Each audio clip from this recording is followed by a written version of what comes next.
बच्चों कुछ technical problem की वजह से 2-4 दिनों तक मैं वीडियो नहीं डाल पाया हूँ, लेकिन क्लास 10th का जो वीडियो है उसको अब हम लोग लगातार कंटिन्यू करेंगे।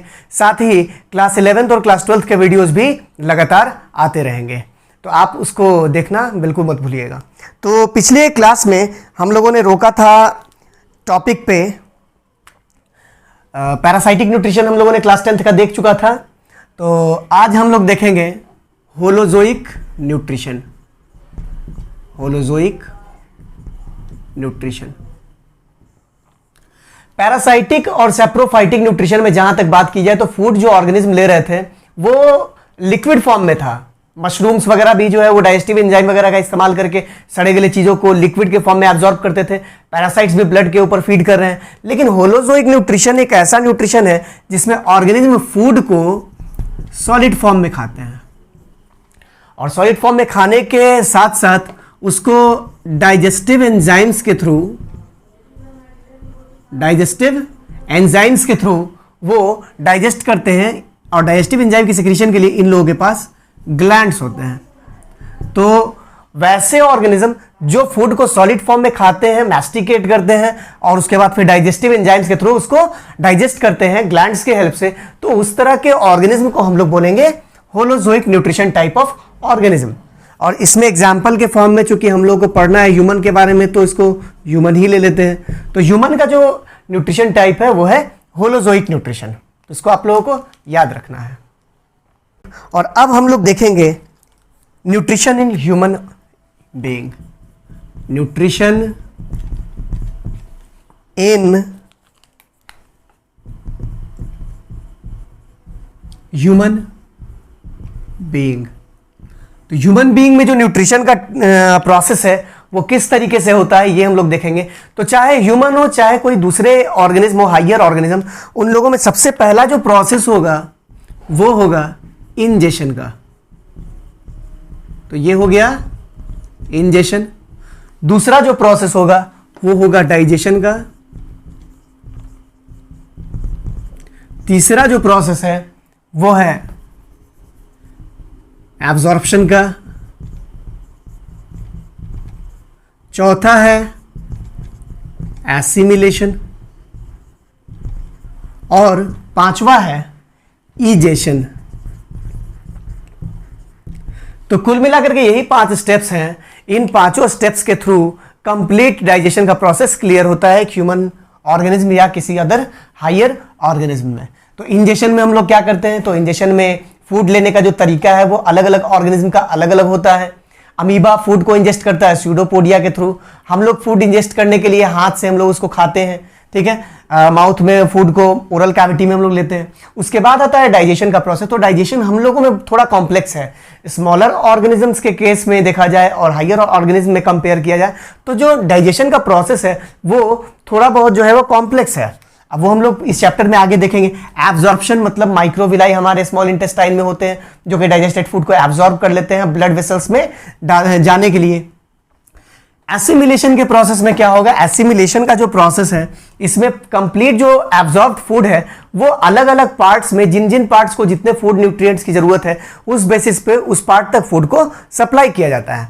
तो ये प्रोसेस हुआ और अल्टीमेटली लास्ट में होता है इजेशन का प्रोसेस। इजेशन के प्रोसेस में क्या होता है, इजेशन के प्रोसेस में हम लोग देखेंगे किस तरीके से ये जो डाइजेस्टेड अनडाइजेस्टेड जो फूड मटेरियल है जिसको हम लोग फीकल मैटर बोलते हैं, फीकल मैटर, ये जो फीकल मैटर है ये किस तरीके से डाइजेस्ट होगा, ये बॉडी से बाहर आएगा, उस प्रोसेस को हम लोग इजेशन बोलते हैं। तो यही कंप्लीट 5 स्टेप्स में कंप्लीट हो जाएगा हम लोगों का न्यूट्रिशन इन ह्यूमन बीइंग। तो इसको हम लोग आगे देखते हैं।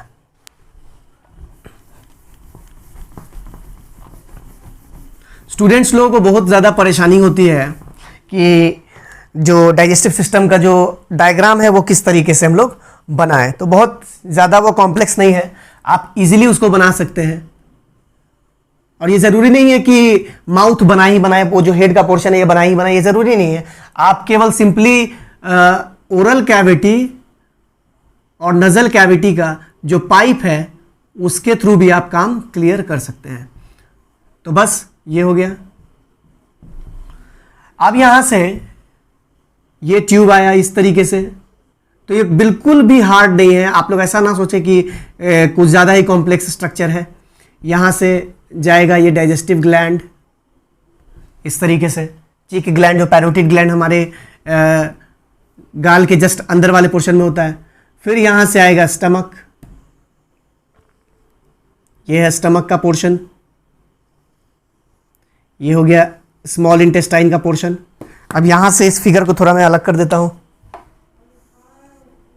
ये हो गया। तो कोई भी चीज़ इतना ज़्यादा हार्ड नहीं है जैसा आप लोग सोचते हो कि बायोलॉजी में डायग्राम काफ़ी हार्ड होती है, ऐसी बातें नहीं है। ये डिपेंड करता है कि आपकी ड्राइंग कैसी है, तो आप इजीली इसको बना सकते हो। तो ये पैनक्रियाज का पोर्शन हो गया, यहीं से एक ट्यूब निकलेगा, हिपैटोसिस्टिक डक्ट, आगे चल करके ये गॉल ब्लैडर में कन्वर्ट हो जाएगा, ये डक्ट इस तरीके से, और यहीं से एक और डक्ट निकलेगा जो कि लीवर तक जाएगा इस तरीके से।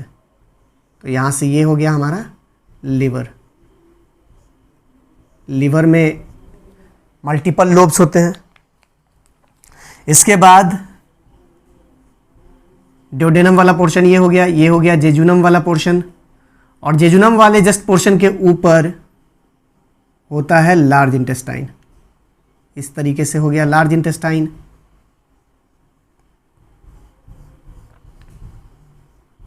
डायग्राम बिल्कुल प्रैक्टिस करते रहना है आप लोगों को। अगर सीबीएसई के स्टूडेंट्स हैं तो उनको डायग्राम लेबलिंग के लिए देता है, और स्टेट बोर्ड, किसी भी तरह के स्टेट बोर्ड्स के अगर स्टूडेंट हैं तो उनको ड्रॉ करने के लिए कोई भी एक डायग्राम ह्यूमन फिजियोलॉजी से दे सकता है। ये हो गया रेक्टम वाला पोर्शन,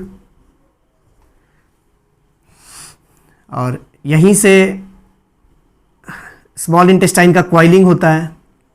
आप उस क्वाइलिंग को नहीं भी बना सकते हो, आप सिंपली इसको क्वाइल करके इस तरीके से दिखा दो।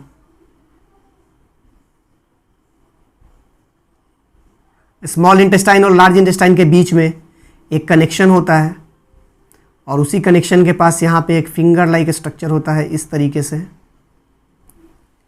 तो ये हो गया डायग्राम कंप्लीट। तो ये बहुत ज़्यादा हार्ड डायग्राम नहीं है, आप लोग डर जाते हो कि डायग्राम बनेगा नहीं, लेकिन ये आसान डायग्राम है। अब यहाँ से अगर देखा जाए, स्टमक को थोड़ा सा और ठीक कर देते हैं। तो ये हो गया, इस तरीके से ये डायग्राम है। अब डायग्राम में बात की जाए तो ये हो गया oral cavity, this is oral cavity. ये हो गया सैलिवरी ग्लैंड, सैलिवरी ग्लैंड। ये हो गया ओइसोफेगस।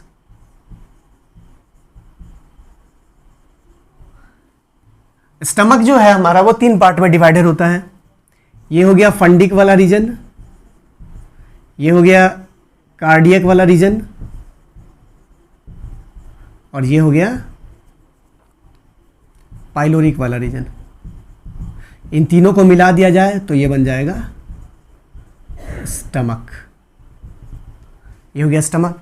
अब यहाँ पाइलोरिक जो है ये है ट्रू स्टमक आपका, क्योंकि इसी में जितने भी डाइजेस्टिव प्रोसेस होते हैं वो सारे के सारे वहीं होते हैं। दिस इज पैनक्रियाज, ये पैनक्रियाज हो गया। अब ये हो गया लिवर, ये है गॉल ब्लैडर, गॉल ब्लैडर। यहां से स्टार्ट होता है हमारा स्मॉल इंटेस्टाइन का पोर्शन, ड्यूडेनम, ये है जेजुनम, और ये रहा इलियम।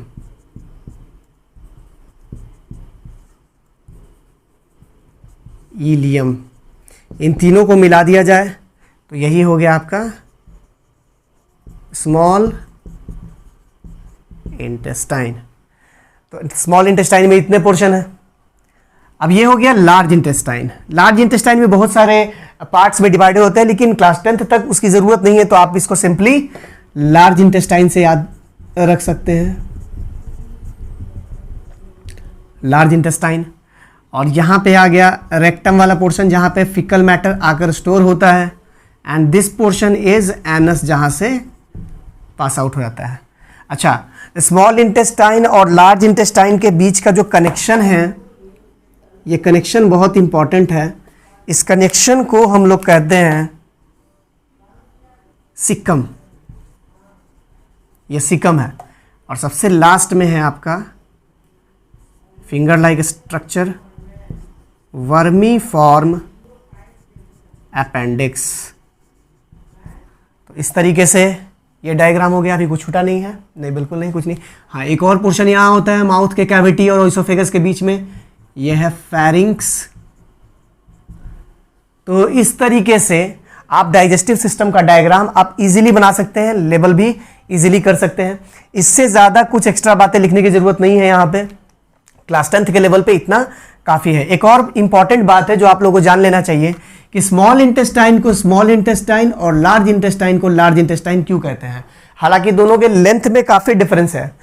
हमारे पूरे डाइजेस्टिव सिस्टम का सबसे लंबा जो ट्यूब है वो स्मॉल इंटेस्टाइन है, तो फिर इसको स्मॉल इंटेस्टाइन क्यों कह रहे हैं। ये स्मॉल इंटेस्टाइन को स्मॉल इंटेस्टाइन कहने का यही मतलब है कि इसका जब हम लोग एरिया ऑफ क्रॉस सेक्शन लेते हैं तो area of cross section small intestine का काफ़ी छोटा होता है, यही है एरिया ऑफ क्रॉस सेक्शन। जबकि लार्ज इंटेस्टाइन की बात की जाए तो लार्ज इंटेस्टाइन का जो एरिया है क्रॉस सेक्शन का वो काफ़ी ब्रॉड होता है, ये वाला पोर्शन। तो ये काफ़ी ब्रॉड है, that's why it is called large intestine. And since the area of cross section of small intestine is quite smaller than that of large intestine, that's why it is called small intestine. तो आज के video में मैंने ये बताया कि किस तरीके से आप लेबलिंग करोगे डाइजेस्टिव सिस्टम का। अब अगले जो क्लास होगा उस क्लास में हम लोग बात करेंगे कि किस तरीके से कौन कौन से पोर्शन का क्या क्या यूज है, किस तरीके से हम लोग काम करते हैं। तो आई होप कि आप लोगों को ये वीडियो अच्छा लग रहा होगा। अगर अच्छा लगता है तो आप प्लीज़ इसे लाइक कीजिए, शेयर कीजिए और नीचे कमेंट बॉक्स में कमेंट करना बिल्कुल ना भूलें कि आपको मेरा वीडियो कैसा लग रहा है। आप लोगों को अगर अलग अलग तरीके की जानकारी चाहिए कि कैसे शॉर्ट टर्म में कम समय में ज़्यादा से ज़्यादा चीज़ों को याद रखें, तो कुछ न्यूमोनिक्स वगैरह भी मैंने बायोलॉजी के कुछ टॉपिक्स पे बना रखे हैं, जिसका एक प्लेलिस्ट मैं बना दूंगा, उसका लिंक भी आपको डिस्क्रिप्शन में मिल जाएगा इस वीडियो के, तो आप बिल्कुल उसको विजिट कर सकते हैं। तो आज के इस वीडियो के लिए इतना ही, तब तक के लिए मैं मिलता हूँ आपसे नेक्स्ट वीडियो में। बाय बाय, ध्यान रखें और इस कोरोना के समय में अपने आप को बचाए रखें, घर से बहुत कम समय के लिए ही निकलें, जरूर।